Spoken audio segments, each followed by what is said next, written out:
अगर आप स्टैटिक पे दमदार हो, आपने बढ़िया एनसीईआरटी, बढ़िया स्टैंडर्ड बुक, बढ़िया लेक्चर सब ठीक है, आपके रेडी हैं, then you can take on them. याद रखना, पेपर में अटेम्प्ट आपके कम नहीं होने चाहिए। लोग कहते हैं नहीं नहीं नेगेटिव मार्किंग कम हो जाएगी, ये हो जाएगी, प्रोबेबिलिटी पे खेलो। जब आप इतना देख चुके होगे कि भैया ठीक है मैंने इतनी ज्यादा पढ़ लिया, एक ही सोर्सेस को, 2-3 सोर्सेस को अपने कर करा के, तब भी मेरा जो क्वेश्चन है मैं उसमें खाली एक ही ऑप्शन गलत ढूंढ पा रहा हूं।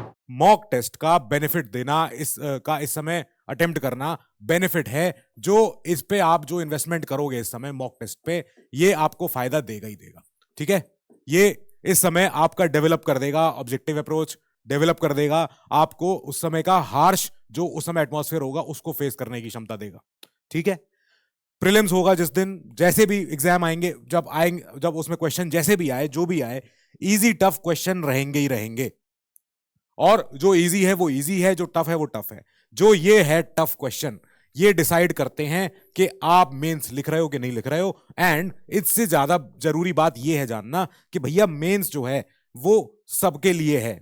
अब सबको अप्लाई करना है भैया, मेंस में पहुंचना है, लेकिन सब नहीं पहुंच पा रहे हैं। क्या बात है? क्यों? क्योंकि जो टफ क्वेश्चन है ये कुछ को रोक देंगे।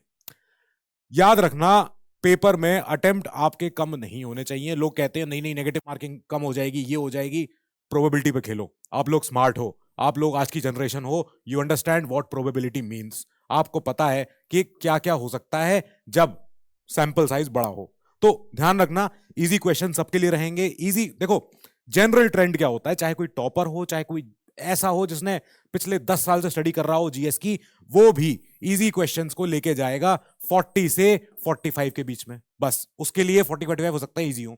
बाकी जितने भी जो भी आम इंसान है, हम और आप हैं, अगर हम पेपर देख रहे हैं तो हमारे लिए इजी क्वेश्चन होंगे 30 से 35। चलो ठीक है, किसी के हिसाब से 35 क्वेश्चन, 40 क्वेश्चन, 50 क्वेश्चन, कोई कहता है निज़ा मुझे तो आसान लगे। ठीक है भैया, चलो तुम्हारी किस्मत, कोई बात नहीं। इजी क्वेश्चन ये आपको करने ही करने हैं। This you can not afford to make mistakes in them. यहां आप गलतियां नहीं करोगे यार। अगर ये गलती कर गए तो निपट गया, फिर सारा गेम खत्म हो गया। अब आगे चलते हैं सर। करंट अफेयर बढ़ता जा रहा है। जो अभी चलो इस समय आप करंट अफेयर पॉज कर चुके हो, आप में से कई बच्चे हैं जो इस साल अटेम्प्ट दे रहे हैं, वो अब नहीं पढ़ेंगे। पर जो अभी आप अगर पढ़ भी रहे हो करंट अफेयर, या आप अगर बाद में प्रीलिम्स के बाद आप मैगजीन रिवाइज कर लोगे, जैसे भी कर लोगे, तो ये आपका बाद में फॉर्डर बनेगा, ये आपका बाद में चारा बनेगा। किस चीज के लिए? मेंस के लिए। ठीक है, ये इंपॉर्टेंट है। करंट अफेयर जितना भी अभी पढ़ रहे हो, जितना पूरे साल से पढ़ते आए हो, वो होगा ही होगा। 30 से 40 क्वेश्चंस ये रहेंगे आपके करंट अफेयर में। ठीक है, चाहे वो मेंस में हो, चलो मेंस में तो नहीं होंगे, पर 30-40 क्वेश्चन जो प्रीलिम्स में आ रहे हैं, वो अब तो आपके करंट अफेयर के इस साल के आएंगे ही आएंगे 100%। एंड आप 30-40 क्वेश्चन ये जो भी आ रहे हैं प्रीलिम्स में करंट अफेयर के, ये आप तब तक सॉल्व नहीं कर पाओगे जब तक आपका स्टैटिक आपके हाथ में नहीं होगा। स्टैटिक की फाउंडेशन की नॉलेज अगर आपकी आपकी कॉम्पिटेंसी बनी हुई है, अगर आप स्टैटिक पे दमदार हो, आपने बढ़िया एनसीईआरटी, बढ़िया स्टैंडर्ड बुक, बढ़िया लेक्चर सब ठीक है, आपके रेडी हैं, then you can take on them. आप कर ले जाओगे। चाहे अब इस 30-40 में से हो सकता है कुछ क्वेश्चन आसान हो, कुछ क्वेश्चन टफ हो जाएंगे, कुछ क्वेश्चन ऐसे आएंगे जो कभी अटेम्प्ट करने भी नहीं है।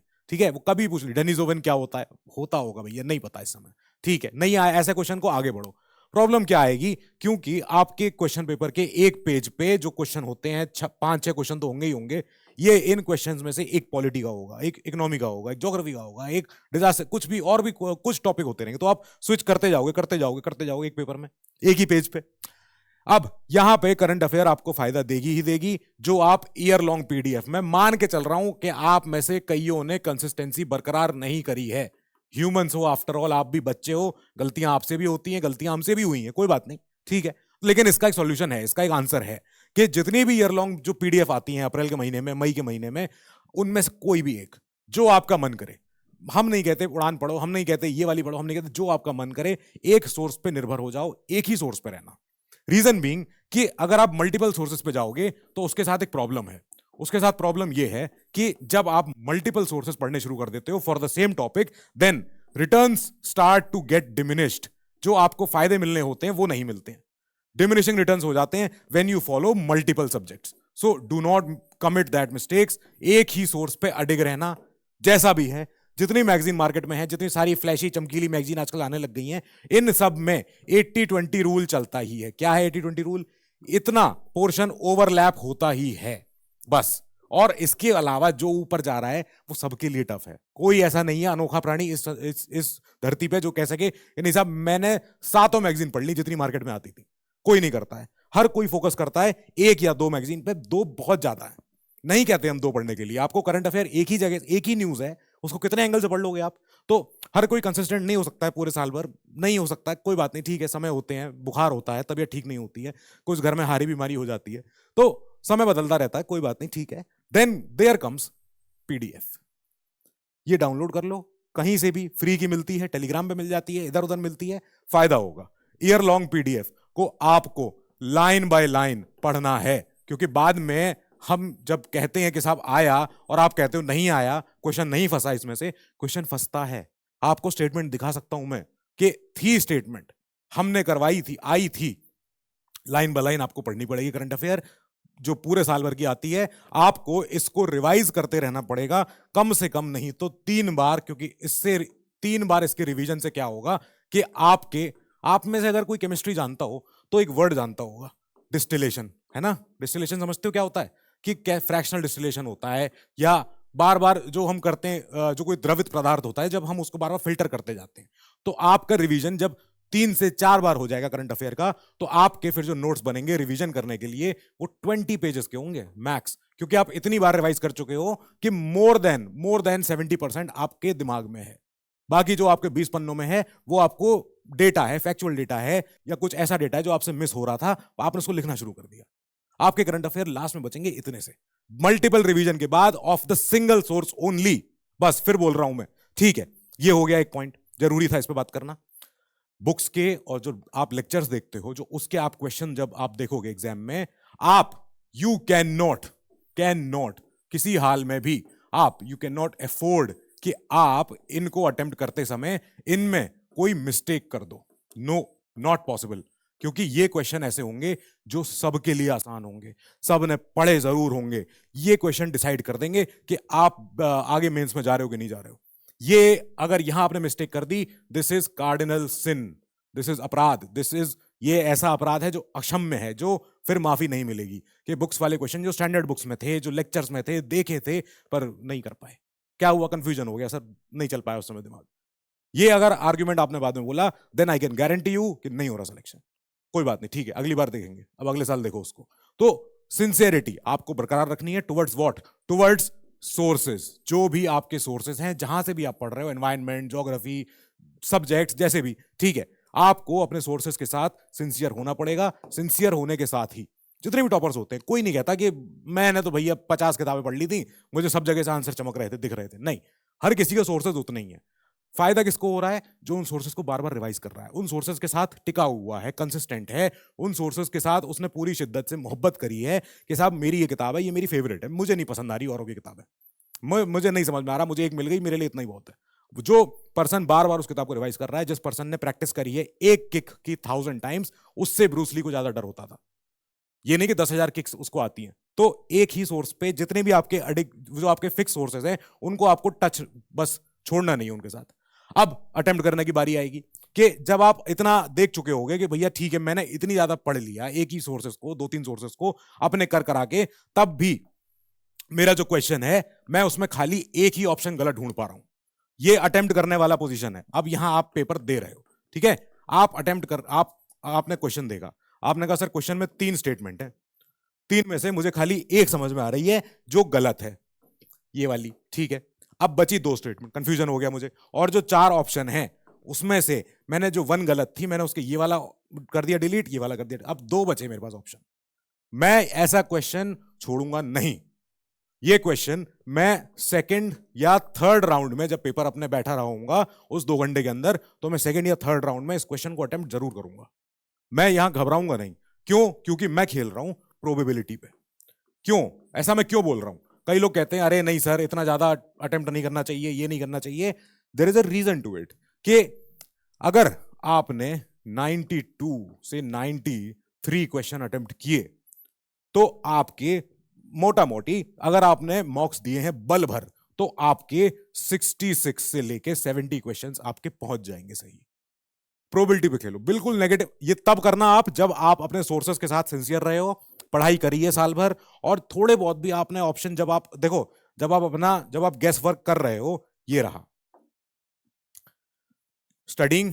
एक होता है जो कहता है साहब मेरे तो प्रीलिम्स में 178 नंबर आए हैं, ये भी रिकॉर्ड रहा है यहाँ पे, ठीक है। ये रिकॉर्ड कैसे हो पाया? क्योंकि उन्होंने एक्सटेंसिव स्टडिंग करी, एक सब्जेक्ट को उसके 2-4 इटरेशन किए, 3-4 इटरेशन किए, समझ में आने लग गया, कहीं ना कहीं ज्ञान कहीं ना कहीं मिल जाता है। वर्सेस एक होता है गेस वर्क। अब गेस वर्क क्या नहीं हो सकता है? गेस वर्क ब्लाइंड नहीं हो सकता है, सॉरी। गेस वर्क जो होगा वो कौन सा वाला होगा? आप तो इंजीनियर्स हो काफी सारे, आप समझते हो कि इंजीनियर्स क्या करते हैं? इंजीनियर्स एजुकेटेड गेस वर्क करते हैं, ऑब्जेक्टिव अप्रोच।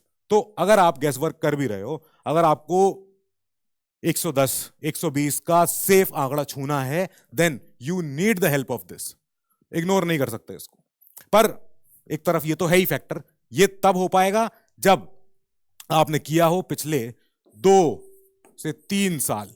कई टॉपर सीनियर्स ये बात तो बोलते ही हैं कि भाई सिलेबस क्योंकि इतना बड़ा है, सिलेबस लंबा चौड़ा है, समय लग जाता है पूरा सिलेबस को समेट के अपने यहां रखने में, इसमें समय लगता है, इट टेक्स टाइम। ये छोटा सिलेबस नहीं है, आईआईटी जेईई या नीट की तरह नहीं है कि आपको 1 साल में आपकी रैंक निकल सकती है, नहीं, यहां पे रैंक निकलती है सीनियर्स की ज्यादातर। अब कुछ कुछ होते हैं आजकल फ्रेशर्स होते हैं जो आजकल पिछले पूरे कॉलेज के समय में अपनी पूरी पढ़ाई करते रहे, ठीक है, उनको फायदा मिला, फाइन। बट जनरली आप देखो ट्रेंड, जितने भी आप टॉपर्स देखते आए हो, तो वो आपको लगा होगा कि हाँ इन्होंने मेहनत करी है पिछले 2-3 साल, आराम से करी है, मेहनत लग करी है। अब इसी एक्सटेंसिव स्टडिंग की वजह से उनको फायदा यहां मिला है प्रीलिम्स में, कि जहां पे उन्होंने अपने अटेम्प्ट किए 90 क्वेश्चन तो कम से कम। और आप देखना, हम जब इन टॉपर्स से जब मिले थे, इन टॉपर्स के बात करने के दौरान एक चीज समझ में आई कि ये क्वेश्चंस में सिलेबस में कितना रम चुके हैं, कि हर बार जब भी इनसे बात कर रहे हैं तो ये बात कर रहे हैं, सर आपको याद है जब उस समय लाइन टेल मकाऊ वाला क्वेश्चन आया था? हमने कहा हाँ हाँ।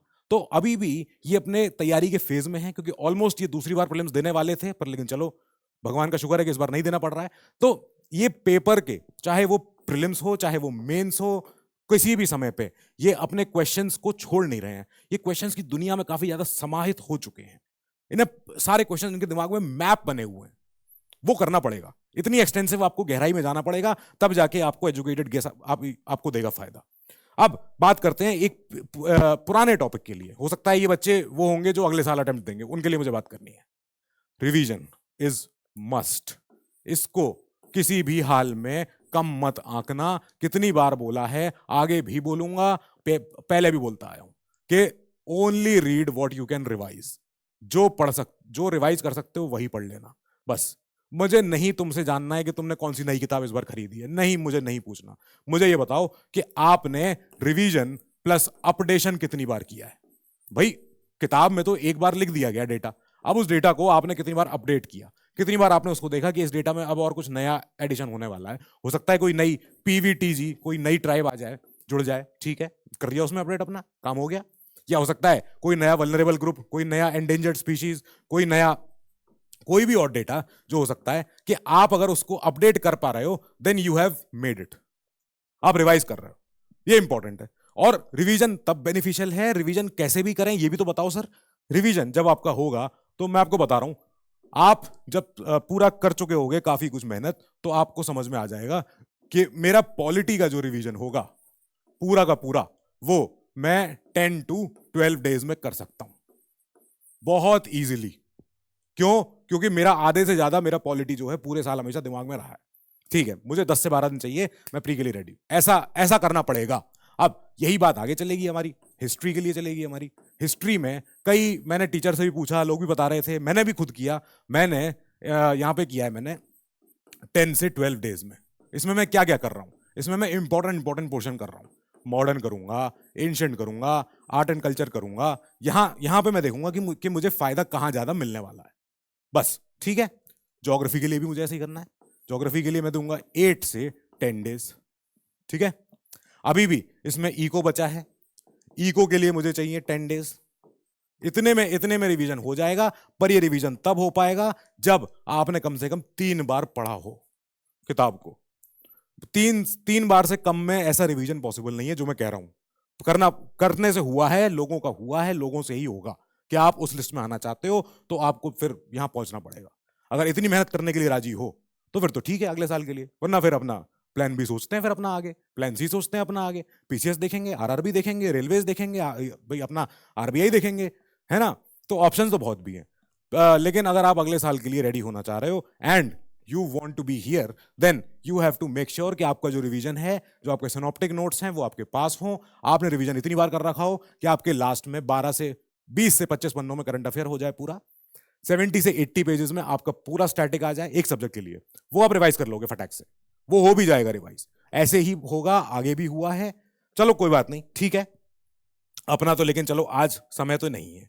अब हम तो सर पुरानी बात करेंगे। सर हमें बता दो इस समय तो कि मॉक्स इस समय क्या हेल्प करेंगे, क्वेश्चंस इस समय हेल्प करेंगे नहीं करेंगे? करेंगे।